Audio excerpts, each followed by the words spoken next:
സ്വാഗതം. Very good morning. Have A nice day. ഇന്നത്തെ divine മെസ്സേജിൽ ഓരോരുത്തർ ഈ കാർഡ് സ്പ്രെഡ് എടുക്കണേ. ഇന്ന് നമ്മൾ നോക്കണത് ആദ്യത്തെ കറൻറ്റ് എനർജി, പിന്നെ യൂണിവേഴ്സൽ എനർജി, പിന്നെ നമ്മൾ എന്തിലേക്കാണ് ഫോക്കസ് ചെയ്യേണ്ടത്, അതല്ലെങ്കിൽ എന്തിലാണ് നമുക്ക് ഗൈഡൻസ് വരുന്നത് നമുക്ക് നോക്കാം.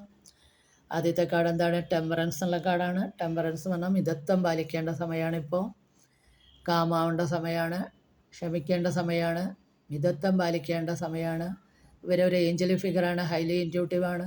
അപ്പോൾ തൻ്റെ ഇൻറ്റ്യൂഷനെ ഉൾക്കൊണ്ട് ദീർഘവീക്ഷണത്തോടുകൂടി എടുത്തു ചാടാണ്ട് ക്ഷമയോടുകൂടി മന്ദഗതിയിൽ കാര്യങ്ങൾ കാണാൻ പഠിക്കുക, അല്ലെങ്കിൽ ചെയ്യാൻ പഠിക്കുക എന്നുള്ളതാണ് ഈ ടെമ്പറൻസ് എന്നുള്ള കാർഡ് നമ്മളോട് പറയുന്നത്.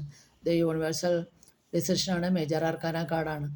കാരണം ഡെത്ത് എന്നുള്ള കാർഡ് വന്നിട്ടാണ് ടെമ്പറൻസ് വരാം. ഡെത്ത് എന്ന് പറഞ്ഞാൽ പ്രതിസന്ധികളിലൂടെ പോയിട്ട് ഒരു ട്രാൻസ്ഫോർമേഷൻ സംഭവിക്കുക എന്നാണ് ഡെത്തിൻ്റെ അർത്ഥം, മരണം എന്നല്ല. അപ്പോൾ ഒരു ട്രാൻസ്ഫോർമേഷൻ, അതായത് ജീവിതത്തിൽ ഒരു താളപ്പിഴകൾക്ക് ശേഷം വരുന്ന കാർഡാണ് ടെമ്പറൻസ്.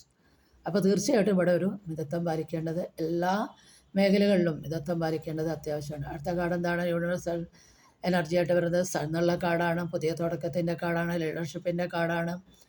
ഇവിടെയും വേദനകൾ മറന്നുകൊണ്ട്, ഇപ്പോൾ ഒരു സ്ട്രഗ്ലിംഗ് പീരീഡ് ആണെങ്കിൽ അതിനൊക്കെ ഒരു മാറ്റം വരാൻ പറഞ്ഞു. കാര്യങ്ങൾ ബെറ്റർ ആവാൻ പോവാണ്. എല്ലാ ഫീൽഡിലും സക്സസ്സും നേട്ടങ്ങളും സന്തോഷവും സമാധാനം ഉണ്ടാവുന്നു എന്നുള്ളതാണ്. സ്ഥലം വിൽപ്പനയ്ക്കൊക്കെ പറ്റിയ ഒരു സമയമാണെന്ന് പറയുന്നുണ്ട്. അടുത്ത കാർഡ് എന്താണ് നമുക്കുള്ള ഗൈഡൻസ് നോക്കുമ്പോൾ സിക്സ് ഓഫ് സോർട്സ് ആണ്. സിക്സ് ഓഫ് സോർട്സ് എന്ന് പറഞ്ഞു കഴിഞ്ഞാൽ പഴയ വേദനകൾ ഉൾക്കൊണ്ട് തന്നെ ഭാവിയിലെ സുരക്ഷയ്ക്ക് വേണ്ടി വേറൊരു സ്ഥലത്തിലേക്ക് യാത്ര ആവുന്നതാണ്. ചിലപ്പോൾ കരിയറിലെ പ്രൊമോഷനായിട്ട് പോകുന്നതാവാം. ആ വേദനകൾ ഉൾക്കൊണ്ട് തന്നെ ഭാവിയിലെ നന്മയ്ക്ക് വേണ്ടി പുതിയൊരു സ്ഥലത്തേക്ക് യാത്ര പോകുന്നു എന്നുള്ളതാണ്. അതും പോസിറ്റീവാണ്.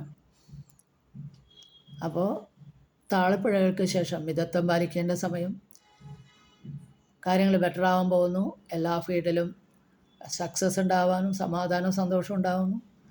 പഴയ വേദനകൾക്ക് ഉൾക്കൊണ്ട് തന്നെ ഭാവിയിലെ സുരക്ഷയ്ക്ക് വേണ്ടി പുതിയൊരു സ്ഥലത്തേക്ക് യാത്രയാവുന്നു. ഇതാണ് ടാരോയുടെ ഇന്നത്തെ ഗൈഡൻസ്. ഇത് നിങ്ങൾക്ക് റെസനേറ്റ് ചെയ്താൽ please do subscribe, like and share. Thank you.